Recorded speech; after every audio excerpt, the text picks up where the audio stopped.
मोदी जी कितना वक्त लग जाएगा? मैं कब से खड़ा हुआ हूँ, कितनी देर में आप हमें दूध दोगे? काफी देर से खड़ा हुआ हूँ मैं। अखिलेश भी मेरे साथ आया हुआ है। 2 किलोमीटर दूर से हम आपकी भैंस का दूध लेने के लिए आते हैं, क्योंकि आप दूध को प्योर देते हैं, बिल्कुल पानी की कोई मिक्सिंग नहीं करते हैं दूध में, क्योंकि हमारे सामने ही आप भैंस का दूध निकालते हैं। राहुल, एक बात अपने दिमाग में अच्छी तरीके से फंसा लो। इस पूरे गांव में मुझसे अच्छा भैंस का दूध प्योर कोई दे ही नहीं सकता। देखो, मैं तुम्हारे सामने ही भैंस से दूध निकाल रहा हूँ और मैं तुम्हारे सामने ही इस बाल्टी में से दूध नाप के दूंगा तुम्हें। पानी की दूध में मिलावट का कोई सवाल ही नहीं है, सब कुछ तुम्हारे सामने होता है। अरे लालू इंस्पेक्टर जी, आप कैसे आए? कोई बात हो गई, कोई दिक्कत हो गई? बताओ क्या बात है। क्या हुआ मोदी जी, हम नहीं आ सकते आपके घर पर? लेकिन लालू इंस्पेक्टर जी, कोई तो वजह होगी यहाँ आने की, बताओ। अरे मोदी जी, लालू इंस्पेक्टर जी को मैं अपने साथ में लाया हूँ। असल में इन्हें खीर बनाना है और खीर बनाने के लिए इन्हें प्योर दूध चाहिए था, तो मैंने इनसे कहा कि प्योर भैंस का दूध तो मोदी जी के ही पास मिलेगा, नहीं तो अपने गाँव में कोई भी भैंस का प्योर दूध नहीं बेचता है,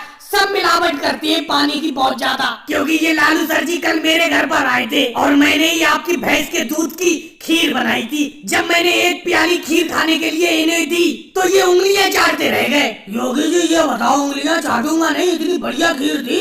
मोदी जी, क्या बताऊं, मैं कुछ बता नहीं सकता। फिर मैंने योगी जी से पूछा, इतनी अच्छी बढ़िया खीर बनी कैसे? तो इन्होंने कहा, ये मोदी जी की भैंस के दूध का कमाल है, प्योर दूध देते हैं मोदी जी। मैंने इनसे कहा 1 लीटर दूध तो मुझे भी चाहिए। अब मैं इनके साथ 1 लीटर भैंस का दूध लेने के लिए आया हूँ। माफ करना लालू जी, आज तो आपको भैंस का दूध नहीं मिल पाएगा, क्योंकि मेरे इस भैंस के दूध को 2 दिन के लिए अखिलेश और राहुल ने बुक कर लिया है। 2 दिन का सारा दूध ये अखिलेश ही ले जाएंगे। लेकिन मोदी जी, आधा लीटर भी दूध नहीं मिल पाएगा। अखिलेश, इतने ज्यादा दूध का तुम क्या करोगे? तुम आधा लीटर दूध कम ले लेना, आज मुझे आधा लीटर दूध ले लेने दो। नहीं लालू इंस्पेक्टर जी, आप 2 दिन बाद दूध ले लेना, मैं तो आपको नहीं दे पाऊंगा। मैं तो मोदी जी से कम दूध नहीं ले पाऊंगा, क्योंकि मुझे सारे के सारे दूध की रसमलाई बनवाना है। भंडारा करवा रहा हूँ, सबको 1-1 रसमलाई खिलाऊंगा। और भाइयों को वीडियो लाइक करो, चैनल को सब्सक्राइब करो।